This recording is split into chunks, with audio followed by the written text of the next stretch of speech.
Kali ini kita bakal ngobrolin sesuatu yang pasti bikin kamu mikir 2 kali soal investasi. Banyak banget orang yang mikir kalau investasi itu cuma soal saham, reksadana, atau deposito. Padahal ada banyak jenis investasi lain yang enggak kalah menarik dan bisa bantu kamu ngebangun masa depan finansial yang lebih cerah. Jadi, ayo kita mulai eksplor bareng-bareng. Siapin cemilan, santaiin badan, dan mari kita bahas 10 jenis investasi di luar instrumen keuangan yang wajib kamu tahu. 1. Pendidikan. Pernah nggak sih kamu mikir kalau pendidikan itu sebenarnya salah satu bentuk investasi paling berharga? Ya iyalah, gimana enggak? Dengan belajar hal baru, kamu bisa nambah skill dan pengetahuan yang bikin kamu lebih unggul di dunia kerja. Misalnya nih, kamu ambil kursus online tentang digital marketing atau coding. Dalam beberapa bulan aja, kamu udah bisa dapat pekerjaan dengan gaji yang jauh lebih tinggi daripada sebelumnya. Bahkan, kalau kamu serius, pendidikan formal kayak kuliah S2 atau sertifikasi profesional juga bisa jadi tiket emas buat karier kamu. Tapi ingat ya, pendidikan enggak melulu soal sekolah formal. Kamu juga bisa belajar hal-hal baru dari platform gratis kayak YouTube atau aplikasi belajar online. Contohnya, kalau kamu suka desain grafis, kamu bisa ikut kursus singkat dan langsung praktik bikin logo buat usaha kecil-kecilan. Lama-lama, portofolio kamu bakal makin keren dan bisa dibayar mahal loh. Jadi, mulai sekarang, ayo prioritaskan buat terus belajar. Siapa tahu, ilmu yang kamu pelajarin hari ini bakal jadi pintu rejeki di masa depan. Oh ya, satu lagi nih. Pendidikan itu enggak cuma buat diri sendiri, tapi juga bisa bantu orang lain. Misalnya, kalau kamu udah punya skill yang mumpuni, kamu bisa ngajarin orang lain lewat kursus privat atau webinar. Selain dapat penghasilan tambahan, kamu juga bisa bikin dampak positif buat orang-orang di sekitar kamu. Gimana? Tertarik buat nyerahin waktu luang kamu buat hal yang lebih produktif? 2. Kesehatan. Kalau ditanya, mana aset paling penting dalam hidup? Jawabannya pasti kesehatan. Bayangin aja, kalau kamu sakit-sakitan, gimana mau kerja atau nikmatin hasil jerih payah kamu? Nah, makanya investasi di kesehatan itu super penting banget. Mulai dari olahraga rutin sampai makan makanan bergizi, semua itu bisa bikin tubuh kamu tetap fit dan siap menghadapi tantangan sehari-hari. Misalnya, kamu bisa daftar gym atau yoga biar badan kamu tetap bugar. Atau kalau malas keluar rumah, coba deh beli alat fitness sederhana buat dipakai di rumah. Selain itu, asuransi kesehatan juga jadi salah satu bentuk investasi yang enggak boleh dilewatin. Kenapa? Soalnya, biaya rumah sakit itu mahal banget, apalagi kalau kamu harus rawat inap atau operasi. Nah, dengan punya asuransi, kamu bisa tidur nyenyak tanpa khawatir soal tagihan medis yang bikin dompet kamu kosong. Plus, asuransi juga bisa bantu kamu persiapin dana darurat buat situasi tak terduga. Jadi, mulai sekarang, ayo sayangin tubuh kamu lebih serius. Tapi ingat ya, investasi di kesehatan itu bukan cuma soal fisik doang. Mental health juga penting banget loh. Kalau kamu merasa stres atau overthinking, coba deh cari cara buat relaksasi, kayak meditasi atau jalan-jalan ke tempat yang adem. Kadang-kadang, istirahat sejenak dari rutinitas itu malah bikin kamu lebih produktif pas balik lagi ke aktivitas. Jadi, jangan lupa buat kasih perhatian ekstra buat kesehatan mental kamu juga ya. 3. Jaringan profesional. Nah, kalau kamu mikir jaringan profesional itu cuma buat orang-orang kantoran, kamu salah besar. Jaringan itu penting banget buat siapa aja, baik kamu yang kerja kantoran, freelancer, atau bahkan pengusaha. Kenapa?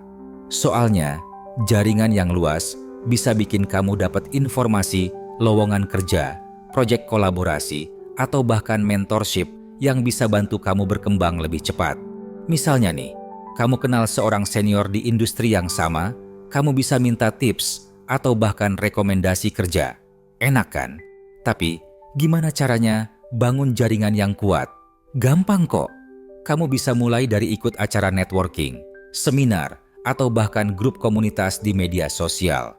Misalnya, gabung di LinkedIn Groups atau Facebook Group yang relevan sama bidang kamu. Di situ, kamu bisa ngobrol sama orang-orang yang punya passion sama kayak kamu.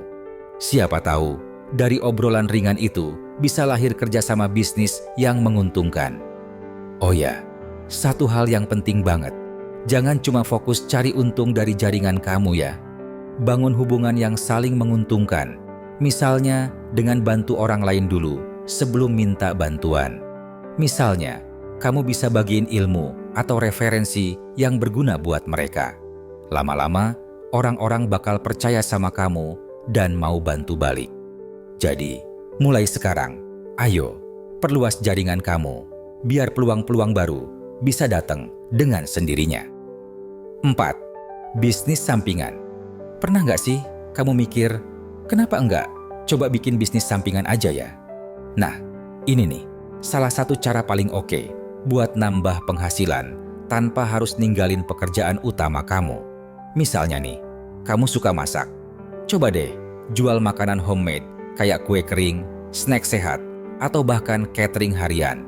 Atau kalau kamu punya skill desain grafis atau fotografi, kamu bisa tawarin jasa freelance di platform kayak Fiverr atau Upwork. Dengan modal kecil dan waktu yang fleksibel, kamu udah bisa mulai menghasilkan cuan tambahan. Tapi ingat, bisnis sampingan itu butuh komitmen juga loh. Jangan sampai karena sibuk kerja utama, bisnis sampingan kamu malah terbengkalai. Contohnya, kalau kamu jualan online, pastiin kamu rutin update produk, balas chat pelanggan dengan cepat, dan kasih pelayanan yang memuaskan. Lama-lama, kalau dikelola dengan baik, bisnis sampingan ini bisa berkembang jadi sumber penghasilan utama kamu. Bahkan ada orang yang awalnya cuma iseng-iseng jualan di Instagram, taunya sekarang udah punya brand sendiri yang lumayan besar. Nah, satu lagi tips penting. Jangan takut buat nyerahin waktu luang kamu buat hal yang produktif. Misalnya, pas weekend atau malam-malam setelah kerja, kamu bisa manfaatin waktu itu buat ngurusin bisnis kamu. Kalau kamu serius dan konsisten, hasilnya bakal terlihat kok. Siapa tahu, bisnis sampingan kamu ini bakal jadi pintu rejeki besar di masa depan. Ayo, mulai sekarang cobain deh ide-ide bisnis sampingan yang sesuai sama minat kamu. 5. Koleksi barang antik. Kalau kamu suka barang-barang unik dan bernilai historis, koleksi barang antik bisa jadi investasi yang menarik banget loh. Misalnya nih, kamu koleksi lukisan dari seniman lokal yang belum terkenal. Mungkin sekarang harganya masih murah, tapi kalau senimannya nanti jadi populer, nilai lukisan itu bisa naik berkali-kali lipat. Atau kalau kamu suka barang vintage, coba deh cari mobil klasik atau jam tangan langka yang kondisinya masih bagus. Bukan cuma buat dipamerin, barang-barang ini bisa jadi aset yang menguntungkan di masa depan. Tapi ingat ya, koleksi barang antik itu enggak sembarangan. Kamu harus pinter-pinter riset dulu, biar enggak salah beli. Misalnya, cek kondisi barangnya, pastiin itu asli, dan cari tahu tren pasar sebelum kamu beli. Jangan sampai kamu beli barang palsu atau barang yang nilainya malah turun seiring waktu. Selain itu, perawatan barang antik juga penting banget. Misalnya, kalau kamu koleksi mobil klasik, kamu harus rajin servis biar mesinnya tetap prima. Begitu juga kalau kamu koleksi lukisan, pastiin kamu simpen di tempat yang aman dari sinar matahari langsung. Oh ya, satu lagi nih. Investasi di barang antik itu cocok banget buat kamu yang sabar dan suka tantangan. Soalnya, nilai barang antik biasanya baru kelihatan setelah bertahun-tahun. Jadi, kalau kamu mikir mau dapat untung cepet-cepet, mungkin ini bukan pilihan yang tepat buat kamu. Tapi kalau kamu suka barang-barang bersejarah dan punya visi jangka panjang, koleksi barang antik bisa jadi salah satu cara buat ngebangun aset yang bernilai tinggi. Gimana? Tertarik buat mulai koleksi barang antik? 6. Tanah. Tanah tuh aset yang gak bakal pernah kadaluarsa, apalagi di Indonesia yang lahannya makin terbatas. Bayangin aja, kalau kamu beli tanah di lokasi strategis kayak deket jalan tol atau pusat kota. Dalam beberapa tahun aja, harga tanah itu bisa naik 2 kali lipat. Contohnya nih, ada teman aku yang beli tanah di pinggiran kota 10 tahun lalu. Sekarang, tanah itu udah jadi incaran developer buat dibangun perumahan elit. Hasilnya, dia dapat untung besar banget cuman dari nungguin harga tanah naik. Tapi ingat ya, beli tanah itu juga butuh perencanaan matang. Jangan sampai kamu beli tanah yang rawan banjir atau ada sengketa legalitasnya. Pastiin kamu cek dulu surat-surat tanahnya lengkap apa enggak, kayak sertifikat asli atau izin lingkungan. Selain itu, lokasi tanah juga penting banget. Misalnya, kalau kamu beli tanah di daerah yang minim infrastruktur, kemungkinan besar harganya bakal stagnan dalam waktu lama. Jadi, pilihlah lokasi yang potensial buat dikembangin, kayak deket area industri atau rencana pembangunan pemerintah. Tapi tanah itu nggak cuma buat disimpan doang loh. Kamu bisa manfaatin tanah buat hal-hal produktif, kayak nanam sayur organik, bikin peternakan ayam, atau bahkan bangun rumah kos buat disewain. Dengan cara ini, kamu bisa dapat penghasilan pasif sambil nunggu harga tanah naik.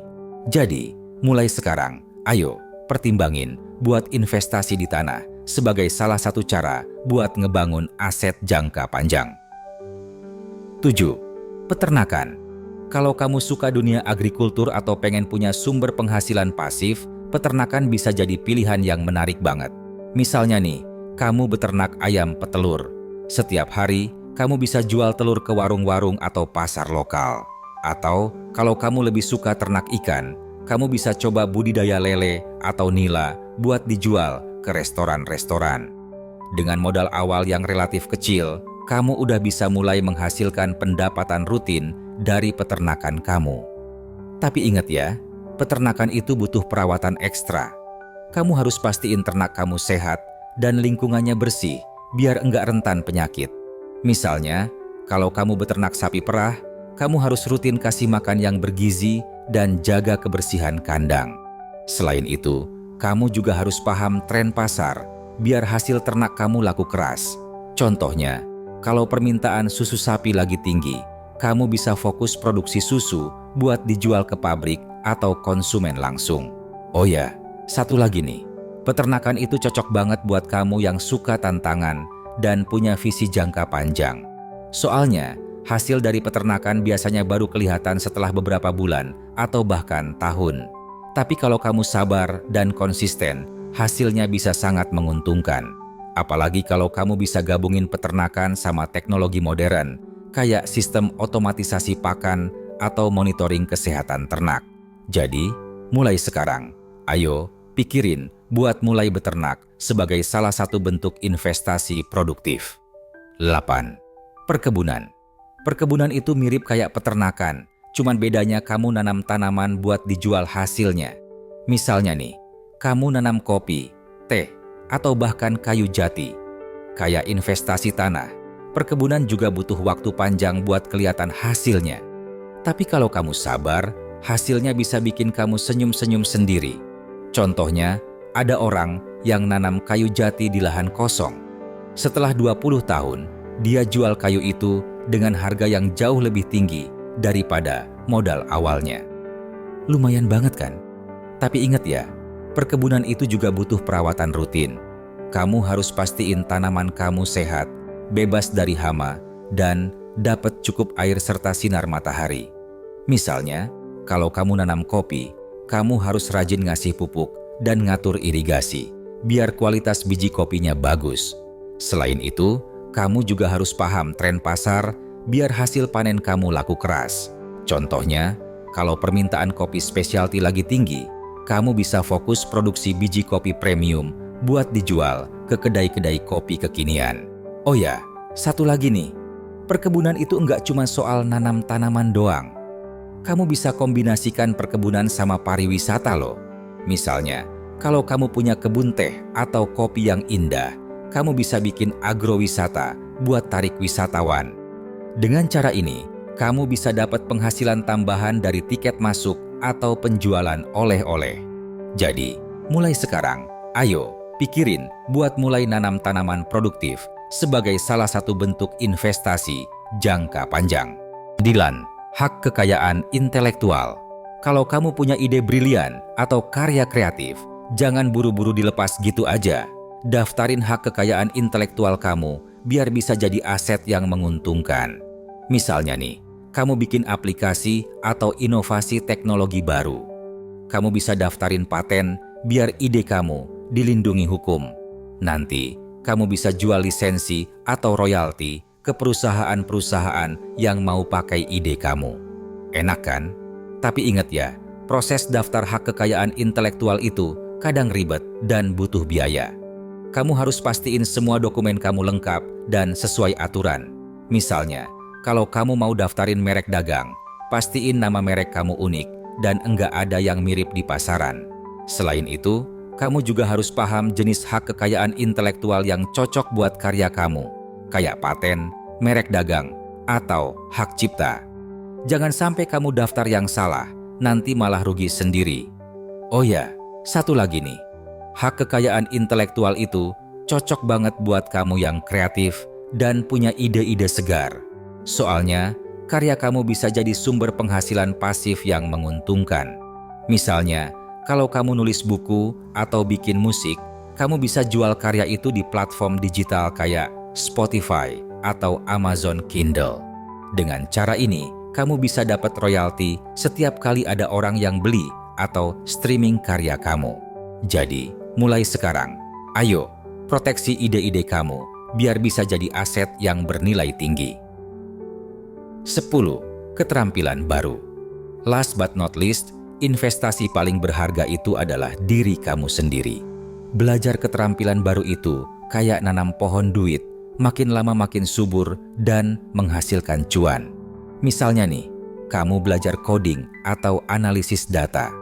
Dalam beberapa bulan aja, kamu udah bisa kerja di perusahaan tech dengan gaji yang jauh lebih tinggi daripada sebelumnya.